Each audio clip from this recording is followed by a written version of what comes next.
الحمد لله وكفى وسلام على عباده الذين اصطفى عما بعد. أعوذ بالله من الشيطان الرجيم. بسم الله الرحمن الرحيم. إنما المؤمنون الذين إذا ذكر الله وجلت قلوبهم وإذا تليت عليهم آياته زادتهم إيمانا وعلى ربهم يتوكلون الذين يقيمون الصلاة ومما رزقناهم ينفقون.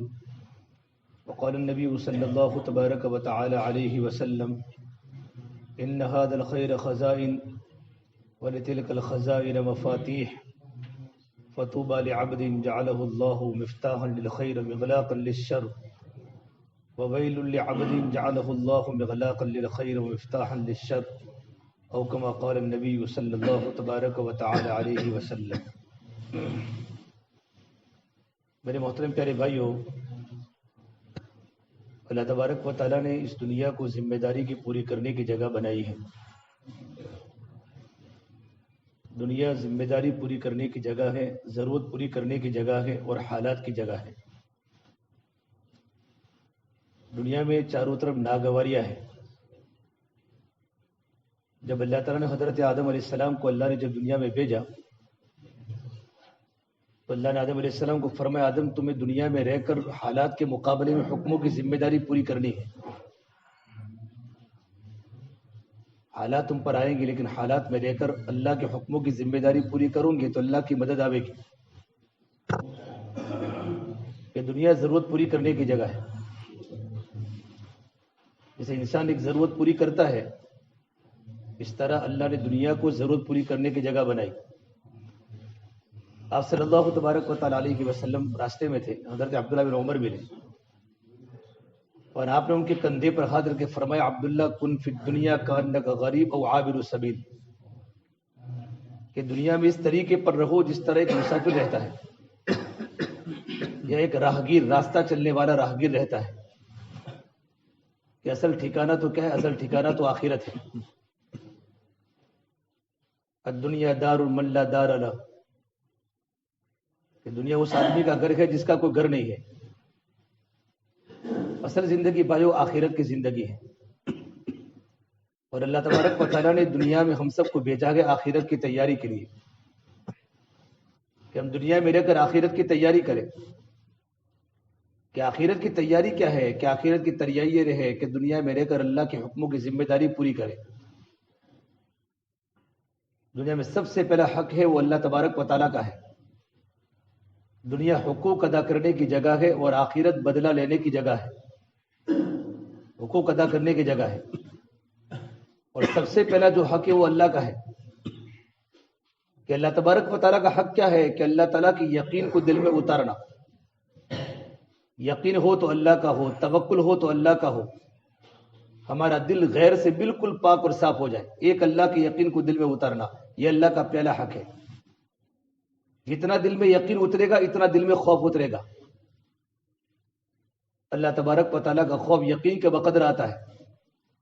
جتنا اللہ تبارک و تعالیٰ کی ذات عالی سے ہونے کا یقین زندگی میں آتا چلا جاوے گا، اتنا دل میں اللہ کا خوف آتا جاوے گا. عبداللہ بن عمر رضی اللہ عنہما مدینہ منورہ کے راستے میں جا رہے تو دیکھا کچھ لوگ راستے میں کھڑے ہیں راستہ روک کر. فنزل من دابتی، اپنے چوپائے سے اپنے سواری سے نیچے اترے. پوچھا کیوں کھڑے ہو؟ کہ ایک بھیڑیے نے راستہ روک لیا ہے. خواجہ عمر کے بیٹے عبداللہ نے فرمایا: ہم نے کبھی زندگی میں خوف دیکھا ہی نہیں اللہ کے علاوہ. اور جا کر بھیڑیے کا ٹائیگر کا کان پکڑا اور یوں کہا: تو اللہ کے بندوں کا راستہ روکا ہوا ہے. جیسے کان ہلایا وہ ٹائیگر چلتا ہو گیا، بھیڑیا.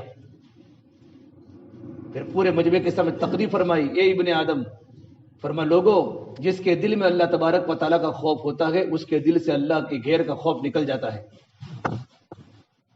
اور جس کے دل میں جس کا یقین ہوتا ہے آدمی اسی سے ڈرتا ہے. اگر دل میں اللہ تبارک و تعالیٰ کی ذات عالی سے ہونے کا یقین ہوگا تو دل میں صرف اللہ کا ڈر آئے گا. اور تبلیغ کا کام کرنے والے صرف اللہ ہی سے ڈرتے ہیں. الذین یبلغون رسالات اللہ ویخشونہ ولا یخشون احدا الا اللہ وکفی باللہ حسیبا، کہ جو لوگ اللہ کی رسالت کی تبلیغ کرتے ہیں ان کے دل میں صرف اللہ کا ڈر ہوتا ہے، وہ اللہ کے علاوہ کسی سے نہیں ڈرتے. تو محنت کر کے دل میں اللہ کے یقین کو بھی اتارنا، اللہ کے ڈر کو بھی اتارنا. صرف بولنے سے یقین نہیں بنتا بلکہ یقین محنت سے بنتا ہے. بیان کے سننے سے آدمی کا دماغ بدلتا ہے، آدمی کے دماغ میں باتیں آتی ہیں، ذہن بدلتا ہے. لیکن دل بدلنے کے لیے محنت ہے، دل بدلنے کے لیے مجاہدہ ہے. اللہ کے راستے میں نکلتا ہے، در بدر کی ٹھوکریں کھاتا ہے، تو اس کے دل میں اللہ تبارک و تعالیٰ کا یقین بیٹھتا ہے کہ سب کچھ کرنے والا ایک اللہ ہے اور سب کچھ اللہ تبارک و تعالیٰ کے ہاتھ میں ہے. اور یہ اس وقت ہوگا جب اللہ کا یقین دل میں بیٹھ جاوے گا نا، تو آدمی اعمال صحیح صحیح کرے گا. اس لیے اللہ تبارک و تعالیٰ نے اعمال کو ایمان کے ساتھ جوڑا ہے. جتنا اندر کا یقین مضبوط ہوگا اتنا عمل مضبوط ہوگا. اس لیے لقمان حکیم اپنے بیٹے کو فرمایا، میرے پیارے بیٹے، ہر عمل میں یقین کو صحیح کرنا. جس عمل سے یقین رخصت ہو جاوے گا وہ عمل سست بن جاوے گا. کہ اعمال کا یقین اس وقت آئے گا جبکہ دل میں خدا کا یقین ہوگا. اس لیے ہمارے دنیا میں آنے کا، پیدا ہونے کا مقصد کی عبادت ہے. یا ابن آدم خلقت الاشیاء لاجلک وخلقتک لاجلی، اے ابن آدم، میں نے ساری دنیا کی تمام کی تمام چیزوں کو تیرے لیے پیدا کیا ہے. یہ دنیا کی تمام جو چیزیں دنیا میں، آسمان ہے، زمین ہے، سیارات ہے، ہوائیں ہے، فضا ہے، یہ سارا کا سارا ابن آدم کے لیے ہے. وخلقتک لاجلی، اور میں نے تجھے صرف میری عبادت کے لیے پیدا کیا ہے. اور عبادت میں جو جان آتی ہے وہ دعوت سے آتی ہے. وما خلقت الجن والانس الا لیعبدون، ہم نے انسانوں اور جناتوں کو اللہ تبارک و تعالیٰ کی عبادت سے پیدا کیا ہے. اور لیعبدون کی تفسیر علماء نے لیعرفون سے کی ہے کہ اللہ تبارک و تعالیٰ کی جو معرفت آئے گی، معرفت وہ دین کے راستے سے، دعوت کے راستے سے آئے گی. اللہ کی پہچان، جب دل میں خالق کی پہچان جب دل میں آ جاتی ہے تو انسان گناہ نہیں کرتا کہ میرا اللہ مجھے دیکھ رہا ہے. اے میرے پیارے بیٹے، لقمان حکیم اپنے بیٹے کو کہا، یا بنی انہا ان تک مثقال حبۃ من خردل فتکن فی صخرہ او فی السماوات او فی الارض یأتی بها اللہ ان اللہ لطیف خبیر. اے میرے پیارے بیٹے، اگر تو کوئی نیکی کرے رائے کے دانے کے برابر، یا کوئی تو گناہ کرے رائے کے دانے کے برابر، پہاڑوں کی چٹانوں پر کرے یا آسمان کے کناروں پر کرے یا زمین کے تہ خانے میں کرے، اللہ اس کو لوگوں کے سامنے لائے گا. راتوں کی چھپی ہوئی تہجد امت کے سامنے آئے گی، راتوں کا آہ بھرنا اللہ امت کے سامنے کھولے گا، اور راتوں کے خلوتوں کے گناہ بھی اللہ امت کے سامنے کھولے گا. ان اللہ لطیف الخبیر، اللہ تبارک و تعالیٰ کی صفات ہے لطیف. اللہ تعالیٰ باریک چیزوں کو بھی دیکھتا ہے. ان ربک لبالمرصاد، تیرا رب تجھے گات لگا کر دیکھ رہا ہے کہ میرا بندہ تو کیا کرتا ہے. جب اللہ کا یقین جب دل میں پیدا ہو جاتا ہے نا، تو آدمی کی زندگی میں تقوی آ جاتا ہے. اور اللہ نے قرآن کریم میں کہا ہے، زندگی میں ایمان اور تقوی آ جاوے گا تو اللہ تبارک و تعالیٰ آسمان و زمین سے برکتوں کے دہانے کھول دیں گے. دعوت کا مقصد ہی زندگی میں ایمان کو بنانا اور تقوی کو بنانا. اگر یہ بستی والے، سوجترا والے اگر محنت کر کے صرف زندگی میں دو باتیں پیدا کر لے، ایمان کو مضبوط کر لے، اللہ کے یقین کو دل میں اتارے، اور تقوی زندگی میں احتیاط آ جائے، کمانے میں احتیاط آ جائے، اور راتوں کی خلوتیں پاک ہو جائے. اللہ کی نافرمانی راتوں کی خلوتوں میں آدمی بچتا ہو کہ میرا اللہ مجھے برابر دیکھ رہا ہے، تو قرآن تو یوں کہتا ہے، وَلَوْ أَنَّ أَهْلَ الْقُرَىٰ آمَنُوا وَاتَّقَوْا لَفَتَحْنَا عَلَيْهِمْ بَرَكَاتٍ مِّنَ السَّمَاءِ وَالْأَرْضِ، ہم آسمان و زمین سے برکتوں کے دہانے کھول دیں گے. ایک ہوتی ہے روزی کی کثرت اور ایک ہوتی ہے روزی کی برکت. روزی اللہ تبارک و تعالیٰ مقدر کی ہر ایک کو دے گا. کثرت الگ ہے، برکت الگ ہے. برکت کا تعلق ایمان کے ساتھ ہے، برکت کا تعلق عمل کے ساتھ ہے. وَهُوَ يَتَوَلَّى الصَّالِحِينَ، اللہ تبارک و تعالیٰ نیک لوگوں کا والی ہے. اللہ فرماتے ابن آدم، جب تم میرا فرما بردار بندہ بن جاتا ہے تو میں راضی ہو جاتا ہوں. فرضیت بارکت، جب میں راضی ہوتا ہوں تو برکتیں اتارتا ہوں. ولیست لبرکتی النہایہ، اور میرے برکت کی کوئی انتہا نہیں ہوتی. لیکن میرے بندے جو تو نافرمان بن جاتا ہے اور تیری راتوں کی خلوتیں گندی ہو جاتی ہیں، تو نافرمان بن جاتا ہے، تو میرا غصہ وجود میں آتا ہے. وَإِذَا غَضِبْتُ لَعَنْتُ، جب میرا غصہ وجود میں آتا ہے تو میں لعنتیں آسمان سے برساتا ہوں. وَإِنَّ اللَّعْنَةَ لَتَبْلُغُ سَبْعًا مِنَ الْوُلْدِ، اور میری لعنت تمہاری 7 پشتوں تک چلی جاتی ہے. کہ دادا کا گناہ پوتے کو تکلیف پڑتی ہے، اور دادا کی نیکی کا اثر بیٹے پر، اولاد پر ہوتا ہے، کہ بیٹیوں پر اور پشتوں تک گناہوں کا اثر انسان کی زندگی میں باقی رہتا ہے، اس کا وبال. اللہ فرماتے ابن آدم، تو دل صرف میرے لیے ہے. یا ابن آدم قلبک لی فلا تدخل فیہ حب غیری، اے ابن آدم تیرا دل تو میرے لیے ہے، میرا دل تو تیرے لیے ہے، تو میرے علاوہ کسی اور کی محبت دل میں داخل مت کر. محبت ہو تو اللہ کی ہو، تعلق ہو تو اللہ کے ہو، یقین ہو تو اللہ کا ہو۔ یہ دل صرف اللہ تبارک و تعالیٰ کے لیے ہے۔ وَلِسَانُكَ لِي فَلَا تَذْكُرْ بِهِ أَحَدًا غَيْرِي، اور یہ زبان صرف میرے لیے ہے، تو میرے علاوہ زبان سے کسی مخلوق کے تذکرے مت کر، مخلوق کی بڑائی کو مت بول، بڑائی بول صرف اللہ تبارک و تعالیٰ کی بول۔ وَبَدَنُكَ لِي فَلَا تَشْغَلْهُ بِخِدْمَةِ غَيْرِي، اور یہ جو ہے بدن یہ میرے لیے ہے، تو مشقت کے کاموں میں اپنے آپ کو لگا، اللہ کے دن کی محنت میں۔ اللہ کے نبی صلی اللہ تبارک و تعالیٰ علیہ وسلم 24 گھنٹے امت کی فکر میں ہوتے تھے، میری امت میری امت۔ آپ صلی اللہ تبارک و تعالیٰ علیہ وسلم مسیح کے در بیٹھے ہوئے ہیں اور جبریل امین آئے کہ یا رسول اللہ صلی اللہ علیہ وسلم، میں نے آج جنت کو بھی دیکھا، میں نے جہنم کو بھی دیکھا، پھر جہنم کے 7 طبقے بتائے۔ یہ اللہ کے نبی صلی اللہ علیہ وسلم، ایک کا نام سقر ہے، ایک کا نام سقیم ہے، ایک کا نام حطمہ ہے، ایک کا نام لظہ ہے، ایک کا نام شوا ہے، اور ایک کا نام جہنم ہے۔ پھر آگے میرے نبی کے سامنے تفصیل کھولی۔ اللہ تبارک و تعالیٰ جہنم کے سب سے نیچے کے طبقے میں اللہ تعالیٰ منافقین کو ڈالے گا۔ ان المنافقین فی الدرک الاسفل من النار وَلَن تَجِدَ لَهُمْ نَصِيرًا، اس کے اوپر کے طبقے میں اللہ سائبین کو ڈالے گا، اس کے اوپر کے طبقے میں اللہ یہودوں کو ڈالے گا، اس کے اوپر کے طبقے میں اللہ نصارہ کو ڈالے گا، اور اس کے اوپر کے طبقے میں اللہ مشرکین کو ڈالے گا۔ پھر ایک طبقہ جہنم جس کا نام تھا باقی رہ گیا، اور جبرائیل امین خاموش ہو گئے۔ تو میرے نبی نے کہا جبرائیل خاموش کیوں ہو گئے؟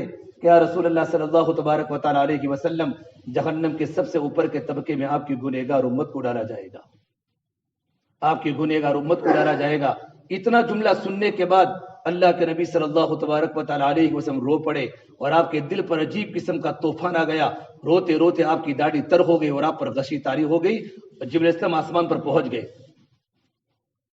اللہ کے نبی صلی اللہ تبارک و تعالیٰ علیہ وسلم اس کے بعد صحابہ سے بات کرنا بند کر لیا۔ صحابہ فرماتے تھے اللہ کے نبی مسجد میں نماز پڑھانے آتے تھے، لیکن کسی سے بات نہیں فرماتے تھے، نماز پڑھانے کے بعد اپنے حجرے شریفہ میں چلے جاتے تھے۔ اور صحابہ کی رگ رگ میں اللہ کے نبی کی محبت تھی، صحابہ کے رگ رگ میں اللہ کے نبی کی محبت تھی۔ بچوں کا چھوڑنا صحابہ کو آسان تھا، بیویوں کو چھوڑنا صحابہ کو آسان تھا، لیکن اللہ کے نبی کو چھوڑنا صحابہ کے لیے بڑا مشکل تھا۔ جب میرے آقا صلی اللہ تبارک و تعالیٰ علیہ وسلم نے حضرت معاذ بن جبل کو یمن کی تو روانہ فرمایا، اہل یمن نے تقاضا کہ ہمیں معاذ بن جبل چاہیے، مدینے کے سب سے بڑے مفتی۔ میرے نبی نے فرمایا میری امت میں سب سے زیادہ حلال و حرام کو جاننے والے، اعلمہم بالحلال والحرام، معاذ بن جبل مدینے کے مفتی تھے۔ اور علماء نے لکھا ہے کل قیامت کے میدان میں کل قیامت کے میدان میں علماء کا جھنڈا حضرت معاذ بن جبل کے ہاتھ میں ہوگا۔ تمام صحابہ کرام کو، لاکھوں کے مجمع کو آپ نے مسجد سے اللہ کے راستے میں روانہ کیا، لیکن جب معاذ بن جبل کو روانہ فرمایا ہے، آپ 7 میل تک معاذ بن جبل کو چھوڑنے گئے ہیں، اور معاذ بن جبل کو آپ نے اونٹی پر بٹھایا، اور اللہ کے نبی صلی اللہ تبارک و تعالیٰ علیہ وسلم آپ پیدل چل رہے ہیں، اور وہ راکبن، وہ سواری کی حالت میں ہیں، اور آپ نکیل ہاتھ میں پکڑ کر روانگی کی بات فرماتے ہیں۔ معاذ اب یمن جاتے ہو، زندگی کیسے گزارنا ہے، کام کیسے کرنا ہے، اس میں ایک بات بتائی معاذ، ایاک والتنعم فإن عباد اللہ لیس بالمتنعمین۔ اے معاذ اپنے آپ کو عیش پرستی سے بچانا، اللہ کے نیک بندے عیش پرستی کو پسند نہیں کرتے، اور اے معاذ اپنے آپ کو چھوٹا بنا کے چلانا، معاذ اللہ کو بڑائی پسند نہیں ہے۔ یہ ساری ہدایات کی باتیں کرتے کرتے روانگی ہو رہی ہے۔ جب مدینہ منورہ کا آخری پوائنٹ آیا، اس وقت میرے نبی نے معاذ بن جبل کو مخاطب کر کے فرمایا معاذ، اے معاذ، یہ میری تمہاری آخری ملاقات ہے، میری تمہاری آخری ملاقات ہے۔ لعلک تبر بمسجدی وقبری ھذا، جب تیری واپسی ہوگی نا، یا تو تجھے میری قبر کی زیارت ہوگی، یا تو تجھے میری مسجد کی زیارت ہوگی۔ اسا اللہ تلقانی بعد عامی ھذا، میری آخری ملاقات اتنا سننا تھا۔ فبکا معاذ جشعا بفراق رسول اللہ صلی اللہ علیہ وسلم، حضرت معاذ بن جبل اللہ کے نبی کے فراق میں اتنا روئے، روتے روتے ان کی آنکھیں، ان کی داڑھی تر ہو گئی۔ اللہ کے نبی صلی اللہ تبارک و تعالیٰ علیہ وسلم دیکھا کہ معاذ بن جبل رو رہے ہیں۔ میرے بھائیوں، صحابہ کی سب سے بڑی قربانی نبی کی صحبت کو چھوڑنا ہے، اور اللہ کے نبی کی سب سے بڑی قربانی بیت اللہ کو چھوڑنا ہے۔ بچوں کا چھوڑنا تو آسان تھا، بیویوں کا چھوڑنا تو آسان تھا، لیکن رگ رگ میں اللہ کے نبی کی محبت تھی۔ جب محبت آتی ہے نا، بلکہ صحابہ کرام تو اوپر کے درجے کے تھے، محبت کے اوپر کی چیز ان کے دل میں، صحابہ کرام کے دل میں اللہ کے نبی کا عشق تھا۔ آپ صلی اللہ تبارک و تعالیٰ علیہ وسلم نے اپنا چہرہ پھیرا مدینہ کی طرف.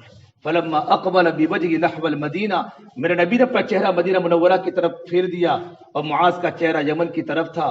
تو آپ نے کہا معاذ تم مت رو، ان اول الناس بی المتقون من کانوا وحیث کانوا. معاذ کل قیامت کے میدان میں سب سے مجھ سے قریب وہ انسان ہوگا جس کی زندگی میں تقوی ہوگا، جس کی زندگی میں راتوں کا دھونا ہوگا، جس کے دل میں اللہ تبارک و تعالیٰ کا ڈر ہوگا.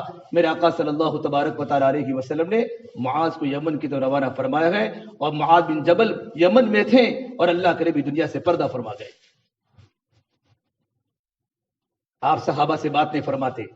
صحابہ کا مشورہ ہے کہ اللہ کے نبی نماز پڑھنے آ رہے، بات کیوں نہیں فرماتے؟ صدیق اکبر رضی اللہ عنہ حضور کی خدمت میں گئے، جا کر دروازہ کھٹکھٹایا اور سلام کہا. میرے نبی نے سلام کا جواب دیا لیکن دروازہ نہیں کھولا. تھوڑی دیر کے بعد حضرت عمر فاروق رضی اللہ عنہ وہ آئے، صحابہ پریشان تھے، جا کر دروازہ کھٹکھٹایا اور سلام کیا، اندر سے کوئی جواب نہیں ملا. پھر کہا کہ حضرت علی کو بھیجو، حضرت سلمان فارسی کو بھیجو. سلمان فارسی کو میرے نبی سے بڑی محبت تھی.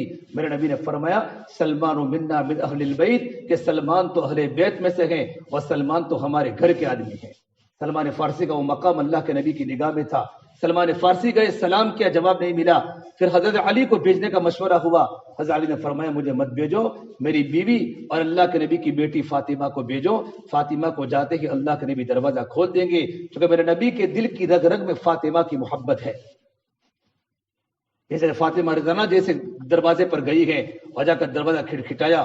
میرے آقا صلی اللہ تبارک و تعالیٰ علیہ وسلم دروازہ کھول دیا اور دیکھا فاطمہ کا خود کا بیان کتابوں میں لکھا ہے. میرے نبی روتے روتے آپ کا چہرہ زرد ہو چکا ہے، آپ کی داڑھی تر ہو رہی ہے. کہ یا ابتا، ابا جان آپ کیوں روتے ہیں؟ آپ کیوں رو رہے ہیں؟ آپ کا چہرہ غمگین ہے اور آپ کی داڑھیوں سے آپ کے آنسو تر رہے ہیں. کہ میری بیٹی فاطمہ، جبرائیل میرے پاس آئے تھے اور جبرائیل نے مجھے یوں کہا کہ میری امت کے گنہگار بندے جہنم میں ڈالے جائیں گے. تو میں اللہ سے دعا کر رہا تھا، اللہ میری امت جہنم کی آگ کو کیسے برداشت کرے گی؟ یا اللہ تو مجھے میری امت کو جہنم کی آگ سے بچا لے. کہ میرے نبی کے دل میں اس امت کا درد تھا.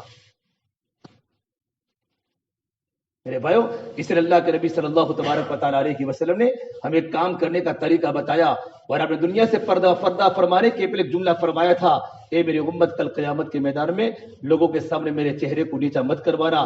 میں سب کچھ قربان کر کے آیا ہوں، نہ اپنی بیٹیوں کو دیکھا، نہ اپنے اولاد کو دیکھا، نہ اپنی بیویوں کو دیکھا، نہ اپنے گھر کو دیکھا. میں نے ساری زندگی اللہ کے نبی کے نام پر لٹا دی. میرے جب اللہ کے نبی صلی اللہ تبارک وسلم جب بیمار تھے آخری وقت میں اور آپ کے سر میں درد تھا اور آپ نے اپنی بیٹی فاطمہ کو بلایا اور آپ نے سر کا پٹی اپنے سر پر باندھی ہوئی تھی. حضرت فاطمہ نے کہا ابا جان اپنے سر کا پٹی کیوں باندھی ہوئی ہے؟ کہ بیٹا سر میں درد ہے، وا رأسا، میرے سر میں درد ہے. تو حضرت فاطمہ رو کر فرمانے لگی وا کربا ابی، وا کربا ابی، ہائے میرے ابا کی تکلیف، ہائے میرے ابا کا غم. تو میرے آقا صلی اللہ تبارک و تعالی وسلم نے حضرت فاطمہ کے سر پر ہاتھ رکھ فرمایا لا تبکی یا فاطمہ لیس علی ابیک الکرب بعد اليوم. اے میری بیٹی فاطمہ، آج تیرے ابا کے دکھ کا آخری دن ہے، آج تیرے ابا اللہ کے پیارے ہو جائیں گے. بیٹا کبھی زندگی کبھی سکون میں نہیں گزاری، امت کر کے میں نے زندگی کے دن کاٹے ہیں، بیٹا آج میرے دکھ کا آخری دن ہے. لیس علی ابیک الکرب بعد اليوم. ہم اسی نبی کے امتی ہیں. نبی والا کام اللہ نے مجھے آپ کو دیا ہے، نبی والی محنت اللہ نے مجھے اور آپ کو دی ہے. ہم اس محنت کی ذمہ دار ہے. ہمارا کام اللہ کے دین کی محنت کرنا. 24 گھنٹے آپ امت کے بارے میں فکر میں ہوتے تھے. حضرت منیب ازدی فرماتے ہیں کہ میں نے اللہ کے نبی صلی اللہ تبارک و تعالیٰ علیہ وسلم کو میں نے زمانے جاہلیت میں دیکھا. اب بعد الفجر ملاقاتوں میں نکلے ہیں، اللہ کے بندوں کو اللہ سے جوڑنے نکلے. اب ایک جگہ پر اللہ کے دین کی بات کر رہے تھے، ایک انسان نے میرے نبی کے چہرے پر تھوکا. فمنہم من تفل فی وجہہ، اللہ کے نبی کے چہرے پر تھوکا. کون سا چہرہ؟ قرآن میں اللہ نے میرے نبی کی چہرے کی قسم کھائی ہے، والضحیٰ، تیرے روشن چہرے کی قسم، واللیل اذا سجا، تیری سیاہ زلفوں کی قسم، ما ودعک ربک وما قلا، نبی تیرا رب تجھے کیسے چھوڑ سکتا ہے، وللآخرۃ خیر لک من الاولی، میرے نبی آخرت دنیا سے بہتر ہے، ولسوف یعطیک ربک فترضی، اے میرے محبوب اللہ تبارک و تعالیٰ تیری قربانیوں کی بنیاد پر میں تجھے اتنا دینے والا ہوں کہ تو راضی ہو جائے گا. لوگ نبی کے چہرے پر تھوکے ہیں. تھوڑے آگے گئے ملاقاتوں میں تو ایک انسان نے میرے نبی کے چہرے پر غبار ڈالا، مٹی ڈالی. وَمِنْهُمْ مَنْ حَصَى عَلَيْهِ التُّرَابَ، آگے گئے تو اللہ کے نبی کو گالیاں بولی، وَمِنْهُمْ مَنْ سَبَّهُ حَتَّى انْتَصَفَ النَّهَارِ، جہاں تک کہ زوال کا وقت ہو چکا، ہم فجر کے بعد ملاقات نہیں کرتے کہ مجمع سویا ہوا ہے، وہاں تو پورا مجمع کفر کی حالت میں تھے، اور میرے آقا صلی اللہ تبارک و تعالی علیہ وسلم فجر کے بعد کبھی بازار کی گلیوں میں کبھی محلوں میں ملاقات میں نکلتے ہیں، زوال کا وقت ہو چکا، گھر پر واپس ہوئے، کسی نے آپ کی بات کو نہیں سنا، آپ کی دعوت کو قبول نہیں کیا، آپ کے چہرے پر تھوک بھی تھا، آپ کے چہرے پر مٹی بھی تھی، آپ گالیاں سن سن کے آپ کا دل ٹوٹ چکا تھا، آپ کی بیٹی زینب پیالے میں پانی کو لے کر آئی، فَأَقْبَلَتْ جَارِيَةٌ بِعُصٍ مِّن مَّاءٍ، پیالے میں پانی کو لے کر آئی اور اللہ کے نبی کے چہرے پر تھوک کو دے کر رو پڑی۔ جب زینب رونے لگی تو میرے نبی کے آنکھوں کے آنسو چھلک اٹھے کہ بیٹا زینب تم مت رو، اللہ تعالیٰ تیرے ابا کی آسمانوں پر حفاظت کر رہا ہے۔ یہ میرے نبی کا غم تھا، میرے بھائی، امت امت امت، میرے امت جہنم سے کیسے بچ کر جنت میں جانے والی کیسے بن جائے۔ آج گش کا دن ہے، کتنے ساتھی ہمارے 4 مہینوں کے ساتھی ہمارے مسجد کے اطراف میں ہیں، کتنوں نے 2 نمازوں کا وقت فارغ کیا۔ آج تو ایمان والوں کی زیارت کا دن تھا، آج تو نبیوں کی محنت کا دن تھا، اللہ کے بندوں کو اللہ کی نسبت پر ملاقات کا دن تھا، جس پر جنت واجب ہے۔ وجبت محبت للمتزاورین فیہ، میری محبت ایسے لوگوں پر واجب ہو گئی جو میری نسبت پر آپس میں ملاقات کرتے ہیں، آپس میں بیٹھتے ہیں۔ جو انسان گشت میں نکلتا ہے، آسمان سے آواز آتی ہے، تاب و طبت ممشاک، تیرا چلنا مبارک ہو، وتبوأت منزلک فی الجنہ، تو نے اپنے ٹھکانے کو جنت کے اندر بنا لیا۔ تو اللہ نے کام دے، کام کی قدر کرے، کام کرتے کرتے دنیا سے جانا ہے۔ حضرت اللہ صاحب فرمایا کرتے تھے، دین میں محنت کرو ہڈیوں کو پگھلانے والی، اور راتوں کو دعا کرو دلوں کو تڑپانے والی۔ جب دن میں محنت ہوگی نا تو راتوں کو اللہ کے سامنے رونا نصیب ہوگا، راتوں کو گڑ گڑا کر امت کے سامنے روئیں گے۔ حضرت اللہ صاحب اتنے روتے تھے جب ان کا انتقال نظام الدین مرکز میں ہوا ہے۔ ایک نیو مسلم مرکز میں داخل ہوا، بڑے بڑے علماء دیوبند نظام الدین موجود تھے، مولانا رائے پوری صاحب، مولانا زکریا صاحب رحمۃ اللہ علیہ، حضرت انعام صاحب رحمۃ اللہ علیہ، مفتی کفایت اللہ صاحب اور مولانا مدنی صاحب، بڑے بڑے علماء دیوبند موجود ہیں۔ اور ایک نیو مسلم نے مرکز میں آ کر یہ فرمایا، اے مولوی یوسف، اپنے ابا کی پیشانی پر عطر کو خوب رگڑیو۔ میں نے اس بوڑھے میاں کو گھنٹوں گھنٹوں اپنی پیشانی کو زمین پر رگڑتے ہوئے دیکھا ہے۔ فَإِذَا فَرَغْتَ فَانْصَبْ وَإِلَىٰ رَبِّكَ فَارْغَب، اے محمد صلی اللہ تبارک و تعالیٰ علیہ وسلم، آپ تھکا دینے والی دعوت کے محنت سے فارغ ہو جاوے نا تو آپ کا کام سونا نہیں ہے۔ فنصب، نصب اس لکڑی کو کہتے ہیں جس لکڑی کو زمین میں گاڑ دیا جائے۔ آپ اللہ کے سامنے عبادات میں کھڑے ہو جاؤ، وَإِلَىٰ رَبِّكَ فَارْغَب، اور اللہ کے سامنے آہوز زاری کرو۔ ہمارا کام زور سے نہیں چلے گا، ہمارا کام تو زاری سے چلے گا، ہمارا کام تو رونے سے چلے گا۔ یہ کام تقریروں کا نہیں ہے، یہ کام تو رونے سے چلتا ہے، یہ کام تو اندر کی فکروں سے چلتا ہے۔ مثلا خاصہ مکی فرما کرتے تھے، ہمارے کام کی 3 بنیادیں ہیں۔ پہلی بنیاد فکر ہے، نمبر 2 کی بنیاد جان و مال کی قربانی ہے، اور نمبر 3 اللہ کے سامنے راتوں کو رونا ہے۔ جب 3 بنیادیں مضبوط ہو جائے گی، اللہ محلے کے محلے بدلیں گے، محلے کے نوجوان سنتی نظر آئیں گے، ہماری بچیاں باپردہ بن جاوے گی۔ ایمان بنے گا تو اعمال بنیں گے، اعمال بنیں گے تو اخلاق بنیں گے، اور اخلاق بنیں گے تو ہمارا معاشرہ پاکیزہ بنے گا۔ معاشرہ پاکیزہ بنانے کے لیے بنیادی چیز ایمان ہے، اور ایمان دعوت سے بنتا ہے، اور ایمان مجاہدے سے پکتا ہے، اور ایمان اللہ کے راستے میں نکلنے سے پھیلتا ہے۔ اسے میرے بھائی ہم بھی ارادہ کریں، ہم نبوی ترتیب پر آوے، ہم ترتیب صحابہ پر آوے۔ صحابہ کی ترتیب تو ہر سال اللہ کے راستے میں 4 مہینوں کی ترتیب تھی، ہم اتنا نہ کر سکے میرے بھائیوں، ہم ہر 3 سال پر اللہ کے راستے میں 4 مہینوں میں جاوے۔ یہی وہ بستی ہے میرے بھائی سوجیترا، ہمیشہ یہ بستی ہمیشہ ٹاپ پر رہی ہے۔ یہاں کے نوجوان اپنی غربت میں اللہ کے راستے میں نکلے ہیں، اپنی کھیتوں، اپنی رکشہ چلانے والے نوجوان پیسوں کا سیٹنگ کر کے اللہ کے دین کی محنت کو زندہ کیا ہے، ان کے چہروں پر داڑھی ہوئی ہے۔ یہ آپ کی قربانی کل قیامت کے میدان میں ضائع نہیں ہوگی۔ یاتون عندی یوم القیامت نورہم مثل نورہم الانبیاء، کل قیامت کے میدان اللہ تبارک و تعالیٰ آپ کی پیشانیوں پر انبیاء کا نور دلوائے گا۔ بس اب اس کے لیے تیار ہو ماشاءاللہ؟ اب بتاؤ کون کون تیار ہے؟ ابھی ماشاءاللہ 13 جنوری کو ہماری جماعت اللہ کے راستے میں جا رہی ہے 4 مہینوں کی۔ جو ساتھی یہاں موجود ہیں وہ اپنے نام کھڑے ہو کر ناموں کو بتاویں، اور جو ساتھی یہاں موجود نہیں ہیں بلکہ جن کا ارادہ نہیں تھا، جن کا ارادہ ابھی ہوا، اپنے ناموں کو تازہ کراؤ۔ ہمت کرے ساتھی، اللہ تعالیٰ قبول کرے گا انشاءاللہ۔ ہمت کرے، ارادے کرے، اللہ سے مانگے۔ جن ساتھیوں کی وصولی آ چکی ہے، جن کا دل میں ارادہ ہے، اپنے ناموں کو تازہ کرے بھائی، کھڑے ہو کر بتائے ماشاءاللہ۔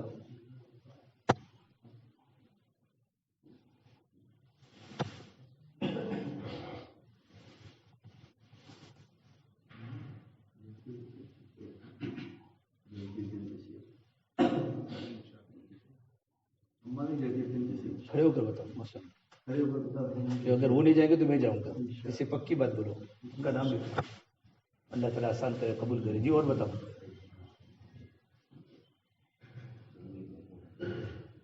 کرو ہمت، ہمت پر خدا کی مدد ہے، ہمتیں کرو گے اللہ کی مددیں آئے گی. المعونۃ علی قدر وعونہ، اللہ تعالیٰ کی مدد ذمہ داریوں کے پورا کرنے پر ہے.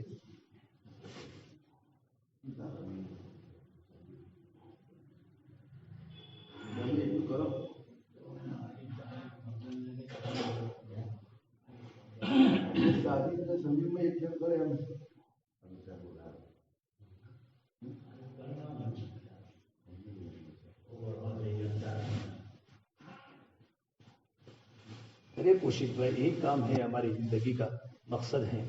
یہ پورا جو ماحول جو نظر آتا ہے ماشاءاللہ، خوش ماحول، ہرا بھرا، یہ دین کی برکت ہے، دعوت کی برکت ہے. ان میں سے کون تیار ہے بیٹھا مجمع؟ اس میں سے ہمارا مجمع بہت کم بیٹھتا ہے، نہ مغرب بات تھا نہ عشاء بات تھا. یہ تو گشت ہے، جو چھوٹی مسجدوں میں اس سے زیادہ مجمع ہوتا ہے. جو مرکز ہے، نمونہ ہوتا ہے مرکز میں، ساتھی آنے والی جماعتیں اصل رہتی ہیں. کرو ہمت، ارادے کرے ماشاءاللہ. سب محنت کرانے کے لیے کون کون تیار ہے؟ تیار ہو سب ساتھی ماشاءاللہ؟ ہاں، 4-5 ساتھی محنت کراتے ہیں. بہت بڑا مجمع ہے ماشاءاللہ، ساتھی محنت بھی کراوے. دیکھو ہمارے محنت سے بھی کچھ ساتھی اللہ کے راستے میں نکل جاوے گا تو ہمیں بھی اجر ملے گا. محنت پر اللہ نے قیمت رکھی ہے. محنت کراوے، روے اللہ کے سامنے، اعتکاف کرے، صدقہ کرے، کسی کو پتہ نہ ہو اس لیے صدقہ کرے کہ میرے بستی کے اللہ کے راستے کی 4 بھروں کی جماعت نکل جاوے. صدقہ کرتے رہے ساتھی، تنہائیوں میں اللہ سے مانگے، جو جتنا کماتا ہے اس میں کچھ اللہ کے نام پر دے. جو کبھی 13, 14, 14, 15, 16 کو چھٹی آ رہی ہے ماشاءاللہ، یا تو چھٹی نہ چھٹی کا کوئی مسئلہ نہیں ہے. سوجترا میں تو الحمدللہ جماعت اللہ کے راستے میں خوب 3 دن کی نکلتی ہے. لیکن ایک موقع ہوتا ہے، کاروبار بند ہوتے ہیں، چھٹی ہوتی ہے، تو اسی وقت میں پوری گجرات میں نہیں بلکہ پوری ہندوستان میں جماعتیں خوب نکلتی ہیں. ایسے ساتھی جو سال میں کبھی نہیں نکلتے وہ بھی اللہ کے راستے میں چلے جاتے ہیں ماشاءاللہ. اچھی جماعتوں نے ملاقاتیں بھی کی ہے، محنت بھی کی ہے. تو بتاؤ بس اس کے لیے کون کون تیار ہے؟ 3 دن کے لیے بولو یہ تیار ہے بھائی ماشاءاللہ. مولانا مفتی زید صاحب اور ساتھی بولیے. چلو 3 دن بھی تو کیوں دیکھتے ہو؟ اونچا کرو ہاتھ، ہاتھ اونچا کرو، نہ کھڑے ہونا. ہاں سر، ان کا لکھو. پورا مجمع لکھا ہوئے 3 دن میں، کوئی ساتھی بغیر 3 دن کے نہ جاوے. ان کا لکھو بھائی ماشاء اللہ. جی اور اللہ تعالیٰ آسان کرے، قبول کرے. کون ارادے میں نہیں پکا؟ دانے ہاتھ سے اشارہ کر کے کہو پکا. جی تقاضے پر جاؤں گا، اللہ آسان کرے.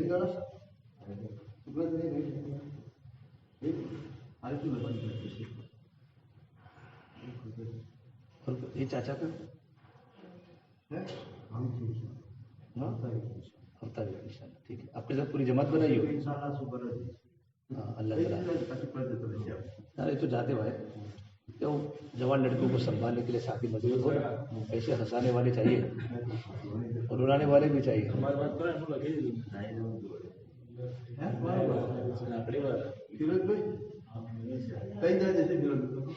اپنی نامی نہیں ہوئی. اچھا فیروز بھائی، اچھا ہاں.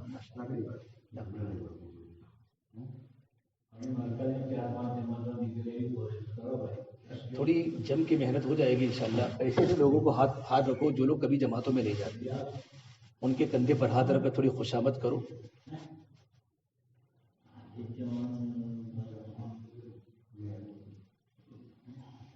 اللہ آسان کرے گا. ٹھیک ہے سب ساتھی. ہمیں 3 دن بھی بہت بڑے ہیں. اللہ کے راستے کا ایک دن دنیا کے 1000 دنوں سے بہتر ہے. یہ معمولی بات نہیں ہے، بڑی قیمت ہے. 3 دن والے 4 مہینوں میں جائیں گے اور 3 دن والے انشاءاللہ ملکوں میں جائیں گے. یہ ہمارے جو بڑے ہیں وہ صرف 3 دن میں جاتے تھے، اللہ نے 3 دن سے ان کو ملکوں کے اسفار کرائے اور پوری دنیا میں جا رہے ہیں. ہمیں نیت کرنی ہے اللہ کے دین کے لیے دور اور اللہ کے دین کے لیے دیر تک پورے عالم میں ہمیں جانا ہے اور دین کی محنت کرتے کرتے مرنا ہے. کرتے ہو انشاءاللہ. ہمارے 5 کام میں بھی ساتھی جم کے بیٹھے. ہمارا مشورہ کہ ہمارا مقامی گش ہے. گش کو معمولی مت سمجھو، بہت بڑا عمل ہے، نبیوں کی محنت کا دین ہے، پاورفل عمل ہے. جب انسان گش میں نکلتا ہے اس کا پیر زمین پر نہیں ہوتا، اس کے پیر سے باطل کٹتا ہے. وہ زمین پر قدم رکھتا ہے، دنیا میں باطل ٹوٹتا ہے، باطل کٹتا ہے. گشت میں اہمیت کے ساتھ چلو. حضرت مولی علیہ رحمۃ اللہ علیہ گشت کرتے کرتے کرتے ہمارا منظور نعمانی صاحب فرماتے تھے کہ میرے ساتھ میں گیا نظام الدین میں مولی رحمۃ اللہ علیہ کو ملنے کے لیے. مولوی صاحب نے کہا مولی منظور گشت کا دے رہے ہیں, چلو گشت میں چلتے ہیں. ہمارا منظور نعمانی صاحب فرماتے میں گشت میں چلا. حضرت نیا نیا زمانہ تھا, ہماری 4-5 میواتی کو لیا اور مولانا گشت کر رہے تھے. کوئی سنتا کوئی نہ سنتا, کوئی غصے ہوتا کوئی ناراض ہوتا. عمر صاحب پانوپوری فرماتے تھے کہ تم گشت میں نکلو گے نا, اگر کوئی انسان تم سے ناگواری کے ساتھ پیش آیا اور اگر تم نے صبر کیا, اللہ تمہارے دل کی بڑی بڑی روحانی بیماریوں کو دور کر دے گا. یہ تو نبیوں کا عمل ہے. انبیاء لمبے لمبے گشت کرتے تھے. ہمارا منظور نعمانی فرماتے گشت کرتے کرتے مینا بازار پہنچ گئے.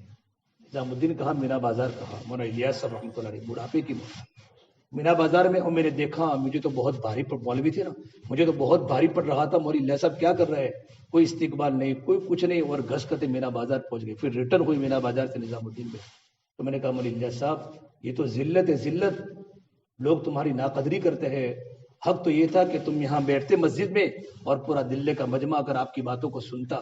تو فرماتے مولانا منظور یہ ذلت نہیں بلکہ تو عین عزت ہے, عین عزت ہے. اللہ کے نبی ابو جہل کی گالیاں سن کے میرے نبی کو ذلت نہیں ملی, میرے نبی کو عزت ملی ہے.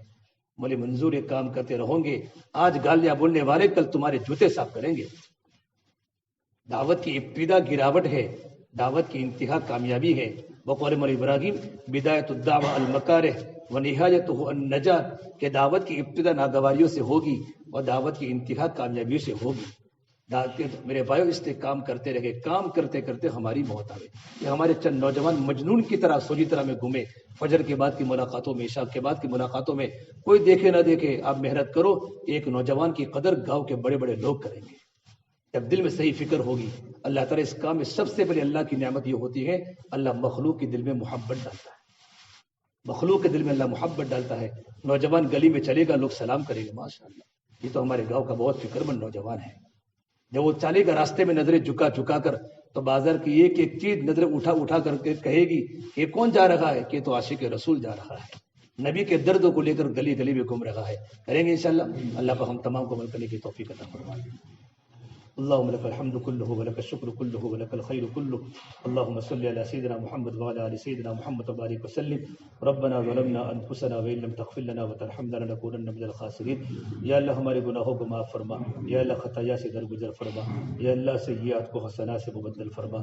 میرے اللہ تیرا تعلق ہمیں نصیب فرما, تیری ذات عالی سے ہونے کا یقین زندگی میں پیدا فرما.